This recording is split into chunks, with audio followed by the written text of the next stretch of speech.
I'm sitting here wondering if there's anything inside of me that I feel like I need to talk about. I, there is a lot that I would want to talk about, in all fairness. There are a lot of things that are going around in circles in my brain, including the stop thought. I don't want to have this thought. I just want to focus on the present moment. Today is, in particular, very, very strong.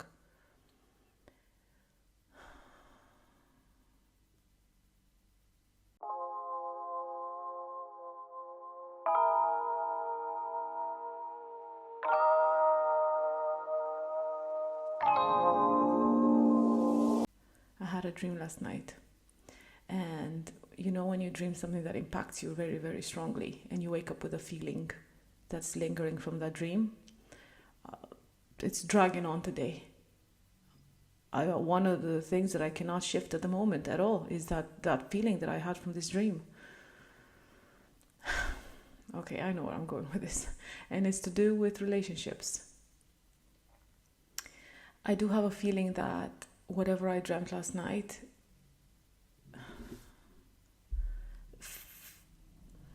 not focused, fixed, not fixed, worked with that part that needed working on, because I do have this belief that if there's something in waking life that doesn't get sorted, it gets sorted in dream life, in the dream world.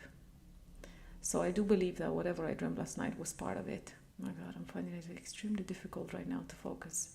I feel like I've got, when you're in between worlds, and I have been in between worlds before, where I'm not fully who I want to become, but I haven't fully let go of the person that I was. Now it's happening again.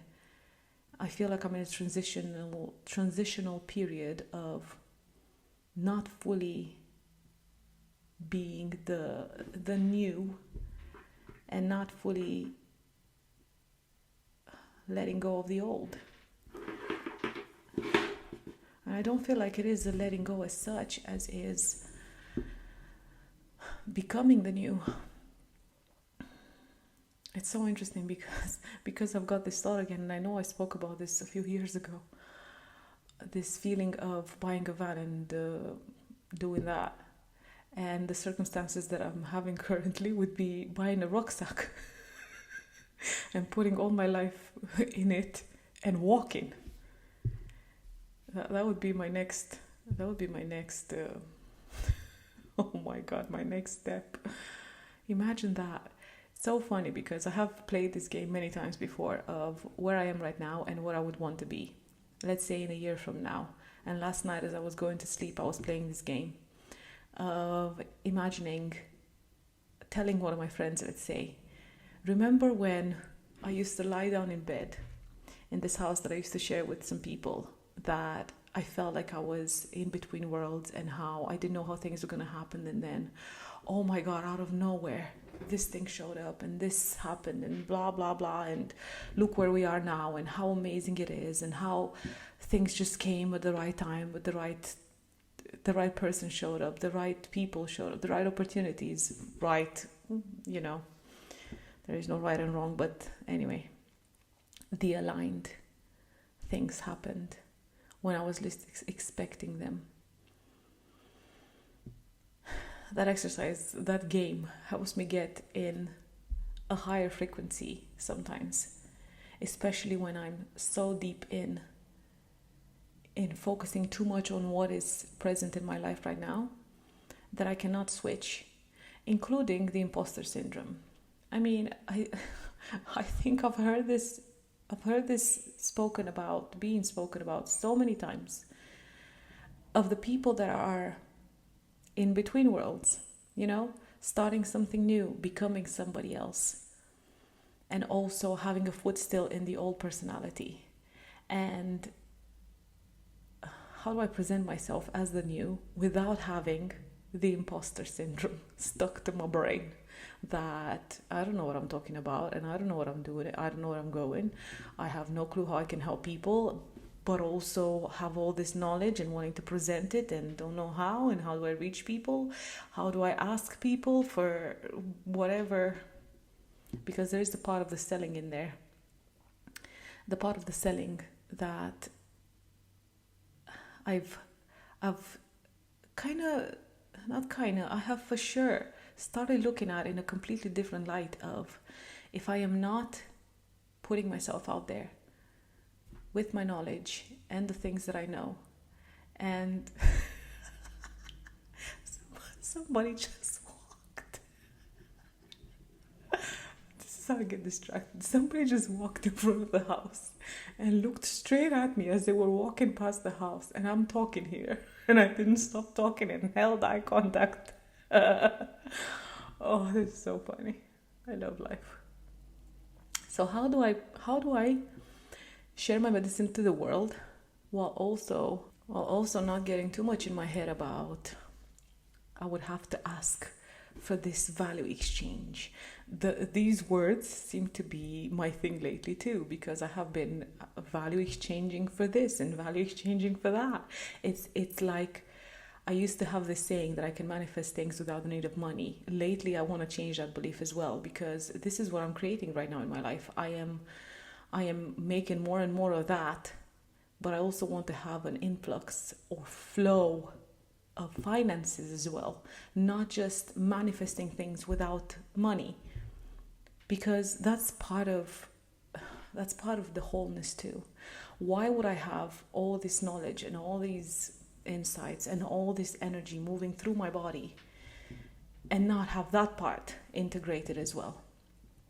And I know it's a very deeply ingrained thing inside of me too, of growing up in lack and scarcity and poverty borderline.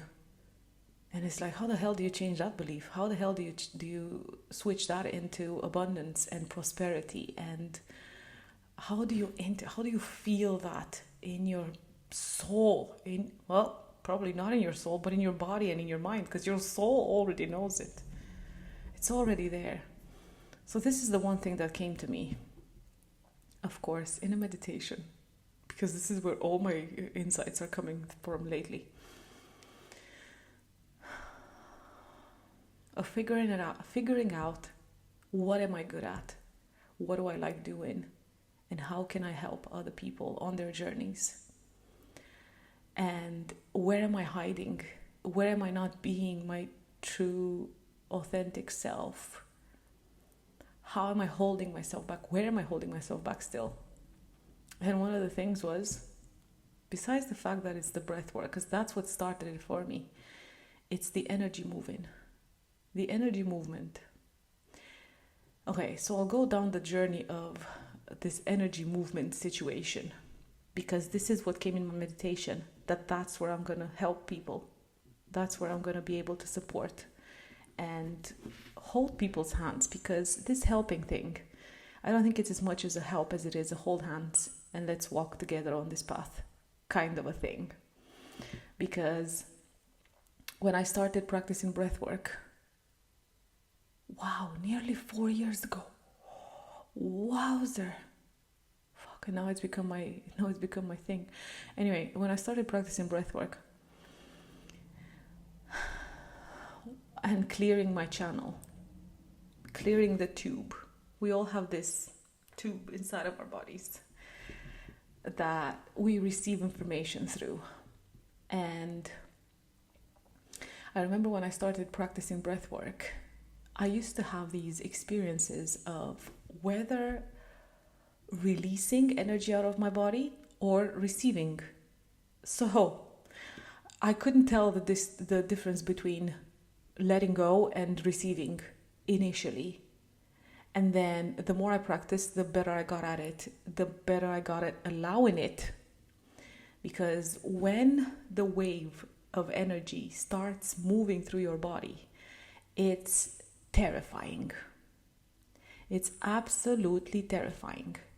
Oh my God, used to freak out, honestly. I used to tense my body so much, and in all fairness, I still do. There are still times now when I can feel the energy wanting to move through my body, and my first reaction is like, close it. It's too much because it's so much. And I have to remind myself to relax into it and just allow it.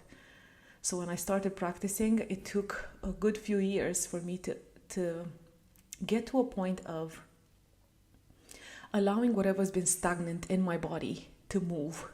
This is what breathwork does, or at least what it's done for me, because I cannot talk about anybody else. I can only talk about my experiences. And this is what it's done for me. All the years of trauma, all the stored emotions. I do this on every fucking episode. I do a thumbs up somehow. So all the trauma, all the stored emotion, all the blockages, all the beliefs, all the stagnant energy, they all get stored in our bodies, mainly in the first three energy centers. And breath work is so magical. It's for the body. Breath work moves energy in the body. So every time you practice and engage in it and have the intention to actually release whatever is stored in there, it comes out. And in my case, it used to come out in the form of exorcism. And I have told this many times. It's so interesting because even now, whether I talk to friends or other people that don't know about it, or I'm explaining it in my few little workshops that I've done, that it's like an exorcism. You can only say it so much. People are like, yeah, I can imagine. Until you can actually hear or see, and it's frightening because the body moves. And there's activations happening in the throat, and there's energy that wants to come in form of, this body moves in funny ways. And it's not just the body moving in funny ways, it's like I said, the sounds. It can present itself in screaming, in coughing, in laughing, in vomiting. The stronger the emotion, the stronger the energy, the more physical reactions your body is going to have. And it took me a while to learn to work with this. It took me a while to actually allow energy to move through it. It took me a while to feel safe, because this is what helps the process, feeling safe in your own body. And for somebody that's not for me necessarily in particular, but most people that go through abuse, let's say, have a very difficult time of staying in their body, and especially in particular feeling safe, if they haven't experienced that externally growing up. So how do you cultivate that? Because this is the one thing that I had to work with within my life. Besides the work that I had done with breathwork, there are so many other things that I implemented in my life in order to be able to feel the safety. Because there's nobody outside of me that's going to come and make me feel safe. It's only me. It's only a feeling that I can cultivate inside of me. So it took me a while, especially in those moments when I could feel energy wanting to move through me, to remind myself, I am safe, I am safe, I am safe. Let go, allow, release, relax, whatever words were in my mind at the time that would help my body and my mind calm down, I would say, so the energy could move a bit more in me. And then after a while, once I started integrating experiences and working with, with whatever I was working with overcoming, with changing stories, with embracing, with accepting my past, and knowing that it just happened the way it was supposed to, while also having this forgiveness thing, because I went through a stage of thinking, I don't need to forget anything, because forgive anybody, because everything that happened. But then there's a certain quality that kind of holds on to. There's a certain energy that kind of sticks to the system when there's certain things happening externally, especially as a child, when we don't have the adult mind, to process whatever happens. So after a while of integration and working with allowing energy to move through me from the bottom up, I started experiencing something different, which was from the top down, which felt a bit different in the respect of the quality of the energy and the way it would feel in my body, because it wouldn't feel as tense, maybe tense is not the word, but as traumatic. It would just feel more like receiving. It would feel like light, even though light would show up for me in the other way of releasing too. But in the way of receiving, it's a different kind of light. And there's a different kind of voice that goes on. It's like there's a different kind of connection that happens. And I didn't know what to do with it initially. I didn't know what was happening. I didn't know to make the distinction. But now the more I work with it, the more I know. And I've got to a stage now where every time I do breath work, especially in the rhythmic breathing part, I move. I move in ways that to me look a bit like I am opening portals and moving energy and molding energy with my hands in particular. But also, of course, because there's a lot of it that seems to come from my root. So working with my hips into creating vortexes sometimes. The thought just came to my head that I'm going to put this out into the world. But then see, this is where that fear comes in, and then the other trusted voice of there are people out there that don't know what to do with this. There are people out there that are experiencing all these things, that are experiencing energy wanting to move through their body, and they don't know what to do with it. So if you're one of those people watching this, listening to this, oh my God, I would say the first step would be find yourself a comfortable place, safe place. If you don't feel safe in your environment, you won't be able to feel safe within. And oh my God, it's such a practice. You gotta give yourself time, and you gotta give yourself, I was gonna say compassion. You gotta have compassion for yourself. It's so funny. You gotta have patience with yourself, that you will know what to do with it, and trust in your body that it'll know what to do with it. So find yourself a place where you feel safe, a time when you know you're not going to be disturbed by anybody or anything. And I think initially it can start with just as simple as being in your body, closing your eyes and feeling into your body. And if it's just at the beginning, it might feel so uncomfortable to just sit in your own body. Who knows? Who knows what trauma is stored in there? Who knows what emotions? Who knows what things you're avoiding looking at that are going to come up once you close your eyes and breathe into your belly? This is another one. Many people can't even do that. Many people are not even capable of taking a deep breath in and breathing all the way in their belly, because that's where all the trauma is. And when you do that, when you send your breath in there, your breath is going to bring it back up, and you're going to have to face it. And a lot of people are so afraid of facing those emotions that it turns into a panic attack. So find yourself a comfortable place, close your eyes, a few deep breaths in if you can, and just see what happens. See what comes up. Maybe you're going to have some visuals. Maybe you're going to have fear coming up to the surface straight up. Maybe nothing happens.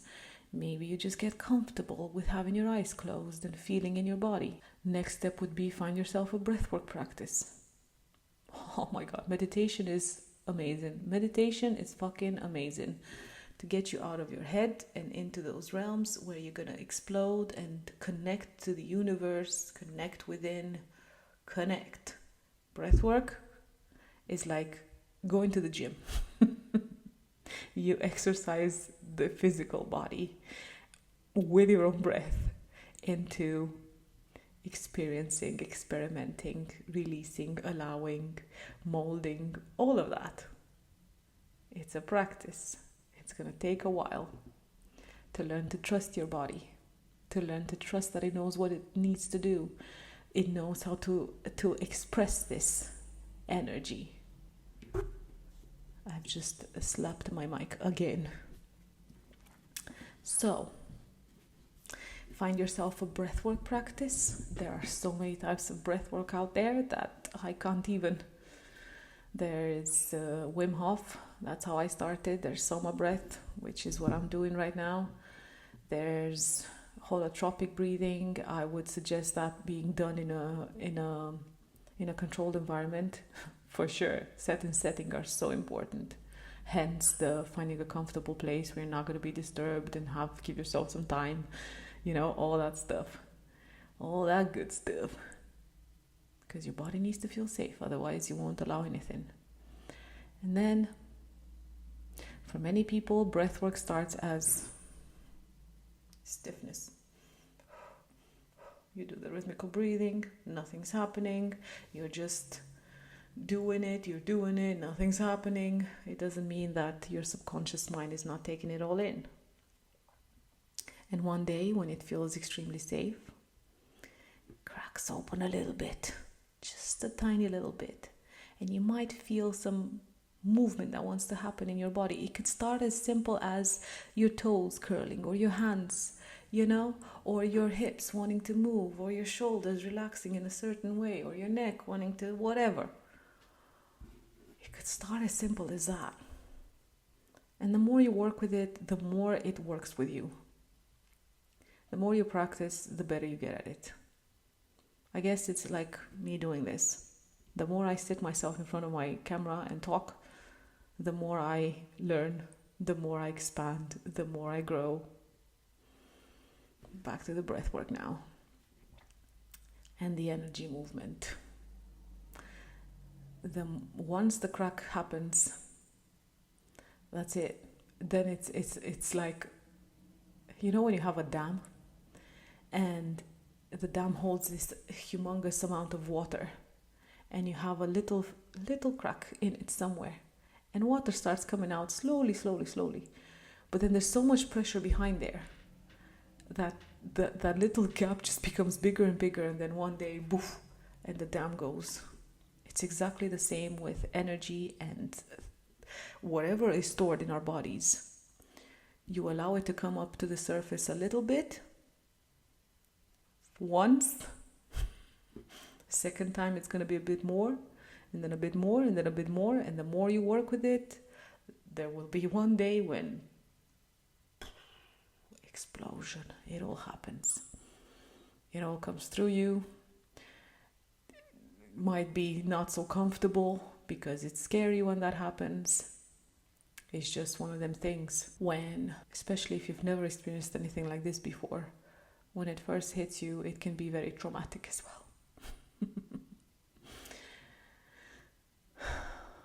And I guess this is where I come in. This is partly where I feel like I can help people, in holding that space. In holding space.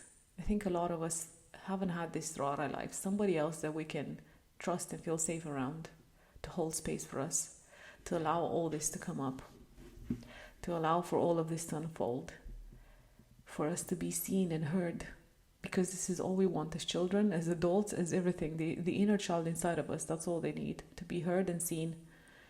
Because the more we nourish and the more we look after that little bit inside of us, the more we can flourish. I am that person. This is what I feel like I'm here to do, to hold space.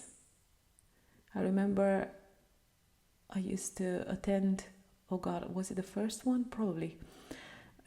I had never gone to Kundalini yoga. And this place where I used to practice yoga before, I had done Ashtanga and Vinyasa, and Kundalini I've been avoiding because I didn't know anything about it. So one day I said, okay, I'm going to go and do this one. Not first session, second session. Because I had already worked so much with breathwork and anything else in my life. My channel, my tube was pretty clear. So practicing Kundalini, oh my fucking God. I wanted to explode so hard in the classroom with many other people in there, because I am used to allowing. I have gone to a place now of, I know when energy needs to move, it needs to move. I cannot block it that much. And I thought, oh, this is a yoga class. People understand this stuff. Well, turns out they didn't. Turns out the teacher came to me, and understandably so. I don't know what I would have done. I know what I would have done, in all fairness. But I'm thinking everybody has different levels of understanding of when these things happen. She came to me and she said, I need to kind of stop it because there's other people in there. And I remember, I don't know how I tamed that dragon down. I don't know how, because it felt like it was going to come out of my nose, of my eyes and ears and all my fingers. It was so intense. And I remember eventually walking out of the room, trembling, like, when you have a lot of intense energy wanting to move through your body, it was like, I was like this. And I remember going to the locker room in this yoga studio, lying down on the floor and releasing and allowing the energy to move through my body. And that evening, I remember going home and thinking, this is why I'm here. This is why I'm here. I am here to hold space for people, to go to anywhere they go. In this case, my freaking workshops, because this is what I'm thinking. Workshop, retreats, whatever. This is what I want to do. Hold space for people. To be able to just do that. Whenever the dragon comes over, let the dragon take over. Let the energy move. So that's where I'm at. That is where I'm at. My ideal would be in person, because I have noticed there's such a difference when you're there with a person. I have done a few sessions. See, it's so interesting. I have done a few sessions online with just breath work. It wasn't even for me. Like, this is how I know that life is just presenting little bits here and there. It was with Em that I discovered breath work through her, Em Hollis, and I was a mentor in one of her courses for a while. And I used to host Zoom calls now and then for people to do breath work. So on the other end, wherever they were in the world, they would do breath work, and I would just hold space for them to be able to allow themselves to do that, to let energy out.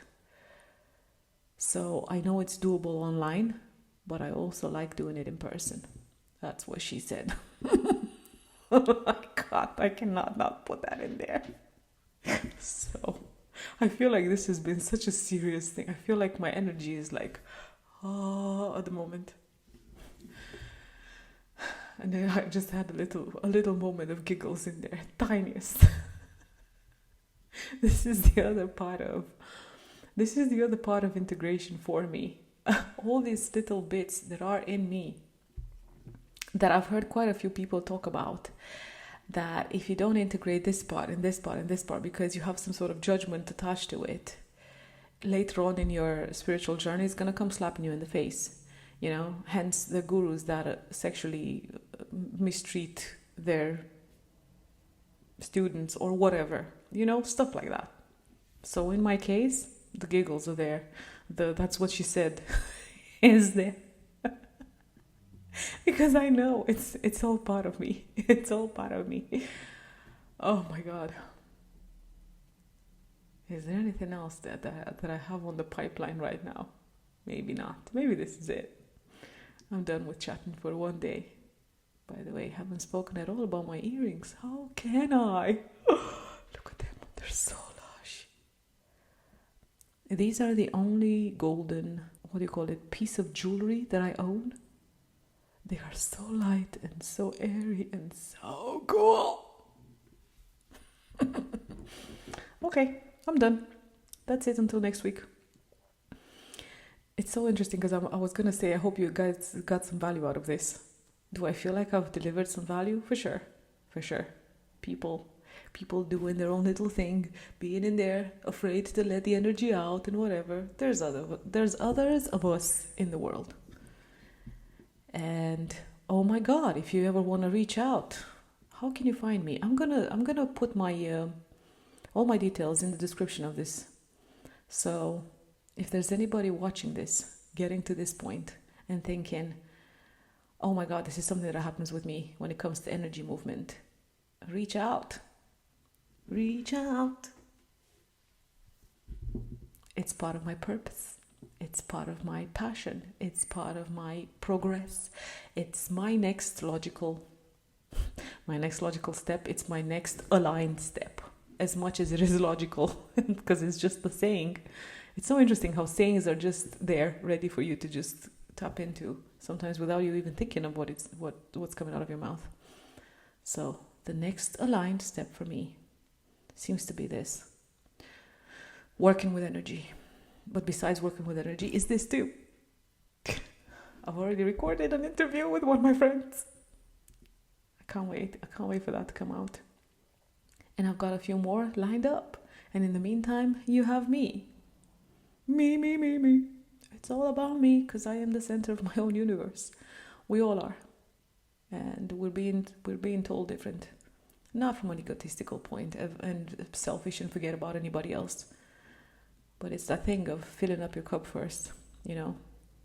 And if we're not in alignment with our own truth, with our own divine self, then we cannot help anybody else. We cannot hold hands, support along the way. Okay, I'm done. I've been dragging this for too long. See you all next week. Bye.